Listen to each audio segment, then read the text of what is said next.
Chapter 1. The Stranger in the Cave. The wind howled over the barren plains of Zeloth. 9. A desolate planet on the outskirts of the Outer Rim. Its skies were a permanent swirl of dark clouds, and its surface was dotted with jagged rocks and deep chasms. This was no place for life to thrive, but for Nathan Keller, a former frontier scout, it had become home. Nathan had retreated to this lonely world after his service ended, seeking peace and isolation. The years of war and loss had left him scarred, both physically and emotionally. The frontier wars had taken everything from him: his family, his comrades, and any hope for a normal life. The only company he had now was the howling wind and the occasional flicker of distant lightning.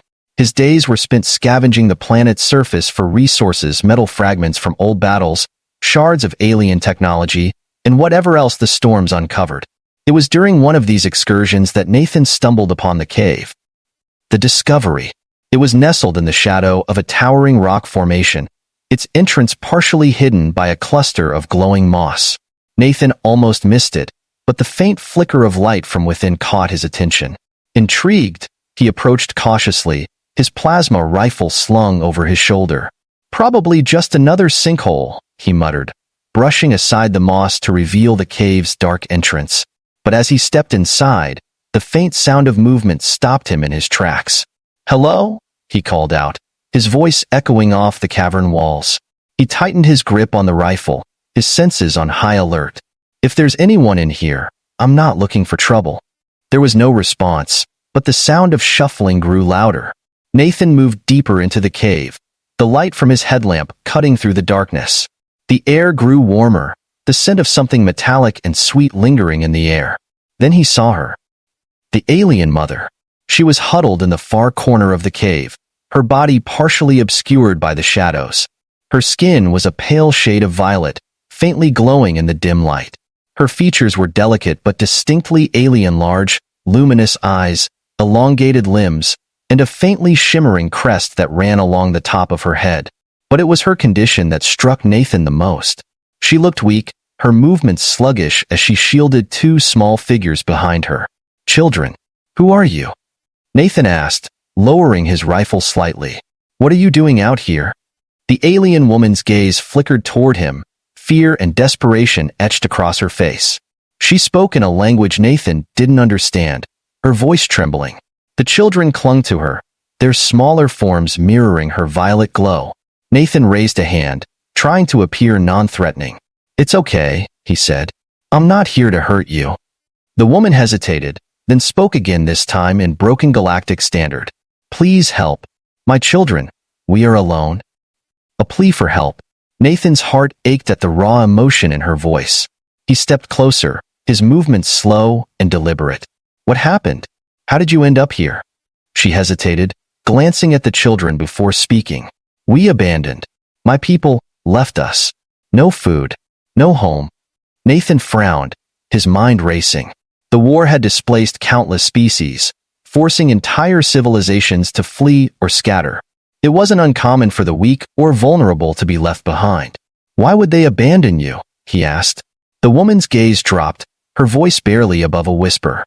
"I not strong. My children, different. They, unwanted." Nathan looked at the children, who peered at him with wide, curious eyes. They were small and fragile, their features a mix of their mother's alien beauty and something more human-like. He realized with a jolt what she meant. These were hybrids, the result of a union between her species and another. "Half-bloods," Nathan muttered, understanding the harsh prejudice that likely drove her people to cast her out. A choice. The woman's plea was simple. She needed someone to protect her and her children. The cave offered temporary shelter, but they wouldn't survive long on this hostile planet. Food was scarce, and the planet's storms were growing more violent with each passing cycle. "Why me?" Nathan asked, his voice tinged with skepticism. "I'm just a scavenger. You'd be better off trying to contact the colony ships." She shook her head, her luminous eyes locking onto his. "You, kind, strong. My children need father." The words hit Nathan like a punch to the gut. He hadn't thought about family in years. The idea of settling down, of becoming a father, felt like a distant dream, a life that belonged to someone else. I'm not cut out for that, he said, his voice soft. I can barely take care of myself. Please, she said again, her voice breaking. For them. Nathan looked at the children, their tiny hands clutching their mother's arms. They were scared, but there was a spark of hope in their eyes, a belief that he could be their salvation. A fragile agreement. Against his better judgment, Nathan agreed to help. He couldn't bring himself to leave them behind, not after seeing the desperation in their eyes. He didn't know what the future held or how he would keep them safe, but he couldn't turn his back on them. Over the next few days, Nathan worked tirelessly to fortify the cave, turning it into a more livable shelter. He shared what little food and supplies he had, teaching the alien woman who introduced herself as Aaron how to use his equipment. In turn, she taught him more of her language and culture, their bond growing stronger with each passing day. The children, Kale and Lyra, began to warm to him as well. They were curious and intelligent, their hybrid nature giving them unique abilities.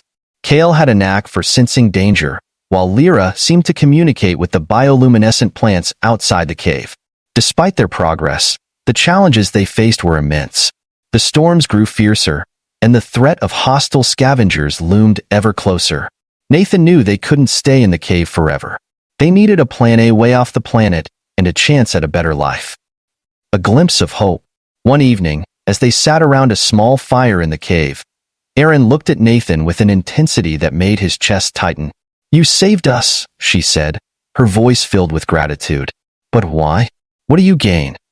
Nathan stared into the fire, his mind replaying the countless moments of loss and regret that had led him to this desolate planet. Because I know what it's like to be abandoned, he said quietly, to feel like you're not worth saving. I couldn't let that happen to you.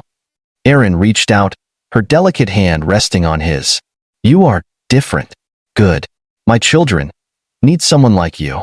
Nathan didn't respond immediately, his thoughts swirling. For the first time in years, he felt a sense of purpose, a reason to keep fighting. The alien mother and her children had given him something he hadn't realized he was missing. Hope. But their journey was far from over. As the fire crackled and the storm raged outside, Nathan made a silent promise to himself. He would do whatever it took to protect them, no matter the cost. Chapter 2. The journey begins. The cave that had provided refuge for Nathan, Aaron, and her children Kale and Lyra was no longer safe. The storms of Zeloth 9 grew fiercer with each passing day, and the planet's predators had begun to take notice of their presence. For Nathan, the time had come to make a choice. Risk staying in the cave or venture into the unforgiving wilderness in search of a way off the planet. The decision was clear. We can't stay here, Nathan said one morning, his voice firm. He stood at the mouth of the cave, his eyes scanning the barren plains beyond. If we do, the storms or something worse will find us. Aaron stood beside him, her shimmering skin catching the faint light filtering through the storm clouds. Where will we go? She asked, her voice tinged with worry. There's an old outpost, Nathan replied. A few days' trek from here. It was abandoned decades ago, but if the comms array is intact, we might be able to send a distress signal. Aaron nodded, her gaze shifting to her children. Kale and Lyra sat near the fire, their small hands tracing patterns in the glowing moss that lined the cave walls. Do you think they'll answer? Nathan hesitated. The truth was, he didn't know if anyone would respond to their call for help. Zeloth 9 was a forgotten planet, and the galaxy was vast, but he couldn't let them see his doubt. They will, he said, his voice resolute. We just need to get there. Preparations for the trek. The journey would be dangerous. The harsh terrain of Zeloth 9 was riddled with jagged rocks, deep chasms, and roaming predators. Nathan spent the rest of the day preparing for the trek, gathering supplies from his dwindling stash and fortifying the small hover sled he had salvaged from his crash. Aaron proved to be a quick learner, assisting him with repairs and helping pack essentials. Her movements were slower than his, hampered by the injuries she had sustained during her exile, but she refused to let that stop her. Why do you push yourself so hard? Nathan asked as she struggled to lift a heavy crate onto the sled. Aaron paused, her luminous eyes meeting his. Because I must. My children, they only have me. And now, you. Her words struck a chord in Nathan, filling him with a sense of responsibility he hadn't felt in years. "You're not alone anymore," he said, his voice soft. "We'll get through this together." Into the wilderness. The next morning, they set out. The hover sled carried most of their supplies, while Kale and Lyra clung to its sides, their wide eyes scanning the unfamiliar landscape. Nathan led the way, his plasma rifle slung across his back, while Aaron followed closely behind. The terrain was even more treacherous than Nathan had anticipated. The rocky ground was uneven, forcing them to navigate carefully to avoid damaging the sled's propulsion system. The storms that rolled across the plains brought flashes of lightning and sheets of acidic rain, forcing them to seek shelter whenever the weather turned. Despite the challenges, the group pressed on. Erin's resilience impressed Nathan, as did her children's adaptability. Kale's uncanny ability to sense danger proved invaluable, warning them of nearby predators long before they could strike. Lyra's connection to the bioluminescent flora provided guidance, the glowing plants responding to her touch as though lighting the way forward. But even with their combined strengths, the journey was far from easy. The predator. On the third night, as they set up camp in a narrow ravine, Kale's soft voice broke the silence. "Something is watching us," he whispered, his violet eyes wide with fear. Nathan's hand instinctively went to his rifle. "Where?" Kale pointed to the ridge above them. Nathan followed his gaze, his breath catching as he spotted the faint outline of a massive creature silhouetted against the stormy sky. Its eyes glowed faintly, and its sleek, muscular body moved with predatory grace. "A shadow stalker," Erin murmured, her voice trembling. "We're in its territory." Nathan had heard of shadow stalkers, apex predators, native to Zeloth. 9. They were nearly invisible in the dark, their thick hides resistant to most conventional weapons. Taking one down would be a nearly impossible task. "Stay close to the sled," Nathan said, his voice low but firm. "If it attacks, we'll need to move fast." The group huddled together, the sled's faint hum providing a comforting backdrop as they waited in tense silence. The shadow stalker circled above them, its glowing eyes tracking their every move. Then it struck. A fight for survival. The shadow stalker leapt from the ridge, its powerful limbs propelling it toward the group. Nathan fired his plasma rifle, the bolts lighting up the darkness as they struck the creature's thick hide. It let out a guttural roar, momentarily stunned but far from defeated. "Aaron, get the kids to the sled," Nathan shouted, continuing to fire as the creature charged. Kale and Lyra clung to their mother, their faces pale with fear as she ushered them onto the sled.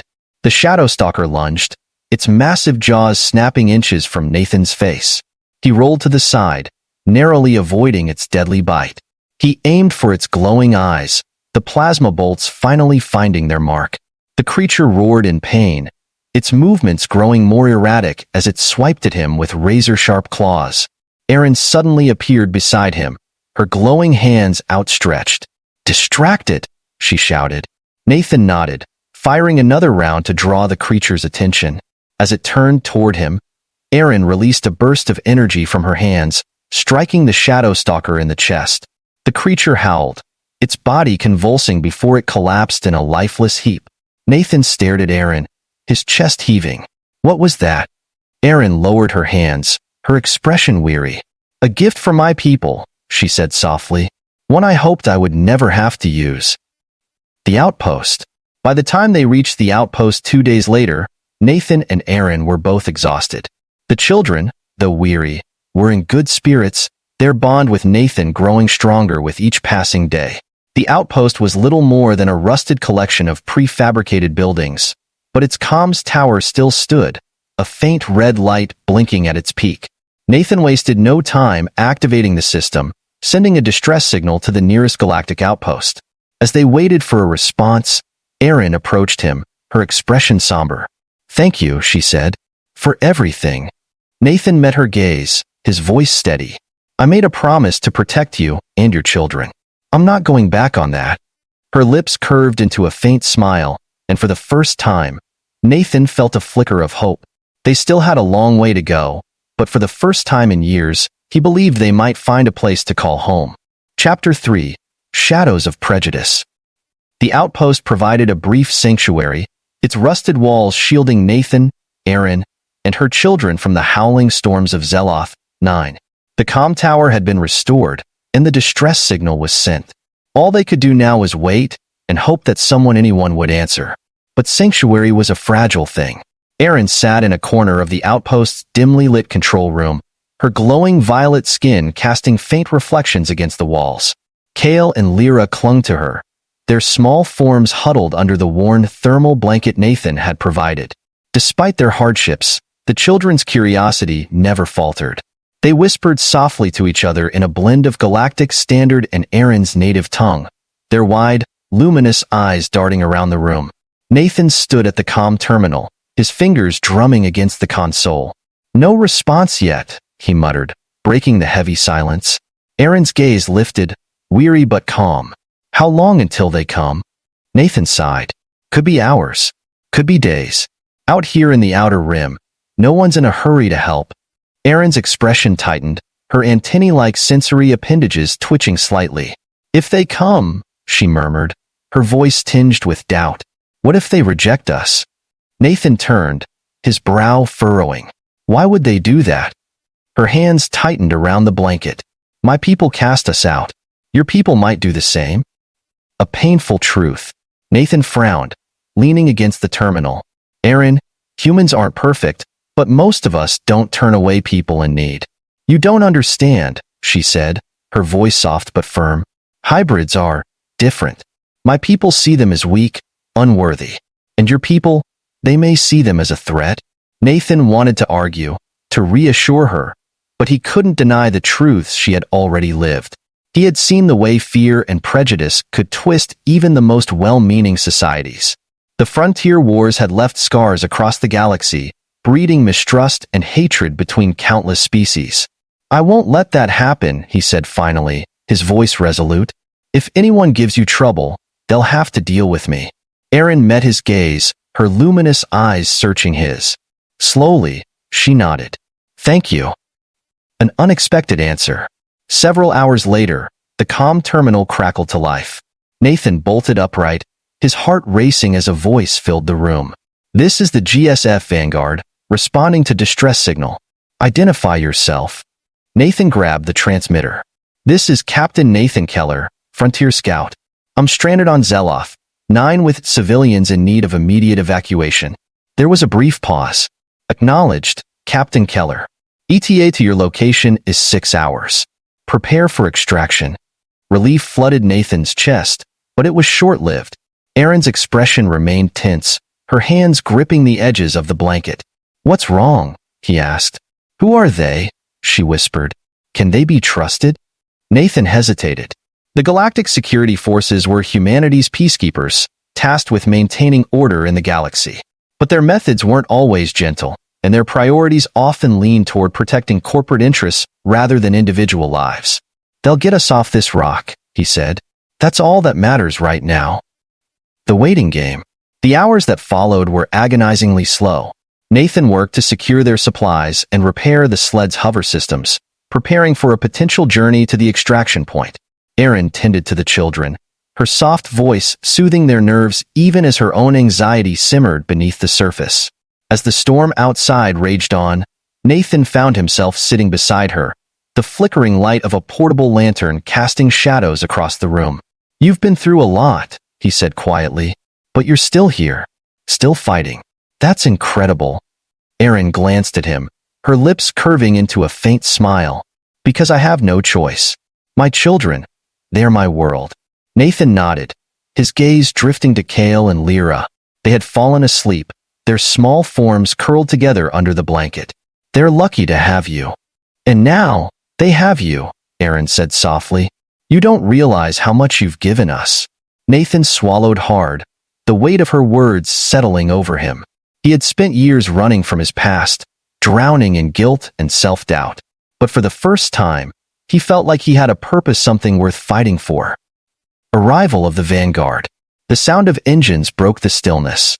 Nathan bolted to the window, his heart pounding as the GSF Vanguard descended from the stormy skies. The sleek, gray ship touched down outside the outpost, its landing lights cutting through the darkness. "Time to go," Nathan said, turning to Erin. She nodded, gathering the children as Nathan led them to the sled. Together, they made their way to the ship, the storm winds whipping around them. The GSF crew, clad in their distinctive gray and blue uniforms, stepped out to greet them. Their leader, a stern-faced woman with sharp eyes, approached Nathan. "Captain Keller," she said briskly, "you've done well to survive out here. Let's get you on board." Nathan hesitated. "They're with me," he said, gesturing to Aaron and the children. The woman's gaze flicked to them, her expression hardening. "Are they human?" "No," Nathan said firmly. "They're survivors, and they're under my protection." Prejudice unmasked. The crew exchanged uneasy glances, and the tension was palpable. "Captain, you know the protocol," the woman said. "Non-human passengers require clearance from Dash." "Screw the protocol," Nathan snapped. "They're coming with me." The woman's jaw tightened, but she nodded reluctantly. "Fine, but this is on you."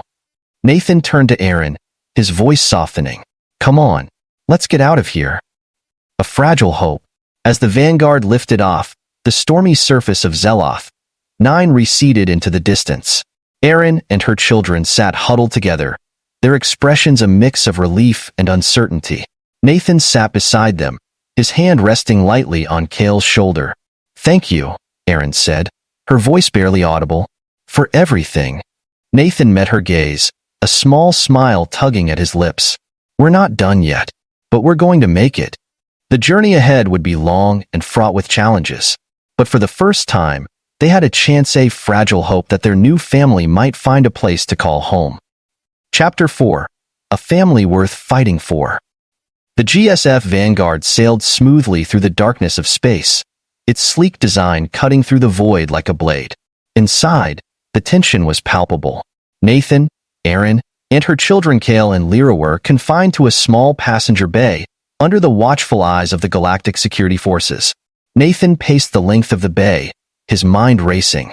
Aaron sat quietly with the children, her glowing violet skin dimmed as if reflecting her unease. The children clung to her, their wide eyes filled with curiosity and fear. "Do you think they'll let us stay?" Lyra asked softly, her voice trembling. Nathan crouched beside her, placing a reassuring hand on her shoulder. "I won't let them send us away," he said firmly. "We're staying together, no matter what." Aaron gave him a faint smile, though her worry was evident. "Thank you, Nathan, for everything." Before he could respond, the door hissed open, and the GSF officer, the stern-faced woman from earlier, stepped inside. Her sharp eyes scanned the room, lingering on Aaron and the children. "Captain Keller," she said, her tone clipped. "We need to talk." Interrogation. Nathan followed the officer into a small, sterile briefing room. The walls were bare, the only furnishings a metal table and 2 chairs. The officer motioned for him to sit, her expression unreadable. "I'm Lieutenant Tessa Rain," she said, sitting across from him. "I'll get straight to the point. The Galactic Council won't be happy about this." "About what?" Nathan asked, leaning back in his chair. "Saving a family in need?" "About harboring hybrids," Rain replied bluntly. "You know the stigma. The Council sees them as a liability, a potential threat to peace." Nathan's jaw tightened. "They're just children. They didn't ask for this." Rain sighed, pinching the bridge of her nose. "I get it, but the Council operates on fear, not compassion. If they deem the children dangerous, they'll take action." Nathan's hands balled into fists. "What kind of action?" "You don't want to know," she said quietly. "But there's a way out of this." Nathan's eyes narrowed. "What are you suggesting?" "Lie," Rain said bluntly. "Claim the children are Vizorian refugees, not hybrids. It's not a perfect solution, but it might buy you some time." Nathan shook his head. "I won't lie about who they are." "Then you'd better prepare for a fight," Rain said, standing. "Because once we reach the Council, they'll tear your story apart." Unity in the face of adversity. When Nathan returned to the passenger bay, he found Aaron pacing anxiously. "What did they say?" she asked, her voice tight. "They're worried about the Council," Nathan admitted. "They think the kids might be labeled as a threat." Aaron's face fell, her glowing eyes filling with despair. "I knew this would happen. No one wants us." Nathan placed a hand on her shoulder, his voice firm. "That's not true. I want you here. We're in this together. Kale and Lyra approached, their small hands clutching at Nathan's sleeves. Are they going to take us away? Kale asked, his voice trembling. Not a chance, Nathan said, pulling them into a reassuring embrace. We're a family now, and families stick together. Erin watched him, her expression softening. You've done so much for us, she said. But this is your life too. I won't let them destroy it because of us. Nathan shook his head. You're my life now. All of you. The Council's judgment. 2 days later, the GSF Vanguard arrived at the Galactic Hub, a sprawling space station that served as the seat of interstellar governance. Nathan, Erin, and the children were escorted into a vast chamber filled with towering holographic displays and the watchful eyes of alien and human delegates. A tall, imposing figure, the Council's High Arbiter, stood at the center of the room. His voice boomed through the chamber, echoing with authority. Captain Nathan Keller, the Arbiter began, his gaze piercing. You stand here to answer for your decision to bring hybrids into galactic space. Explain yourself. Nathan stepped forward, his heart pounding. I found them abandoned on Zeloth 9, he said. Their mother was cast out by her people, and they were left to die. I couldn't ignore that. The Arbiter's expression hardened. And you believe it is humanity's responsibility to take in every abandoned creature in the galaxy? I believe it's our responsibility to do what's right, Nathan replied, his voice steady. These children aren't a threat. They're innocent, and they deserve a chance to live. The chamber buzzed with whispers, the delegates exchanging skeptical glances. The Arbiter raised a hand, silencing them. And their mother? He asked, his gaze shifting to Erin. Erin stepped forward, her luminous eyes meeting the Arbiter's. I only want a safe place for my children, she said. If that means I must live apart from them, so be it. But please, don't punish them for what they are. Nathan's chest tightened. No, he said firmly. You're not separating them. The Arbiter frowned. And what do you propose, Captain Keller? I propose you look beyond your fear, Nathan said, his voice rising. These kids aren't a danger. They're a future. If you can't see that, then maybe the problem isn't the Mitsu. A turning point. The room fell silent, the weight of Nathan's words hanging heavy in the air. For a moment, the Arbiter said nothing, his expression unreadable. Then, to everyone's surprise, he smiled faintly. You're bold, Captain, he said. And perhaps you're right. Fear has guided too many of our decisions. But boldness must be met with responsibility. The Arbiter turned to the delegates. The Council will grant temporary asylum to this family.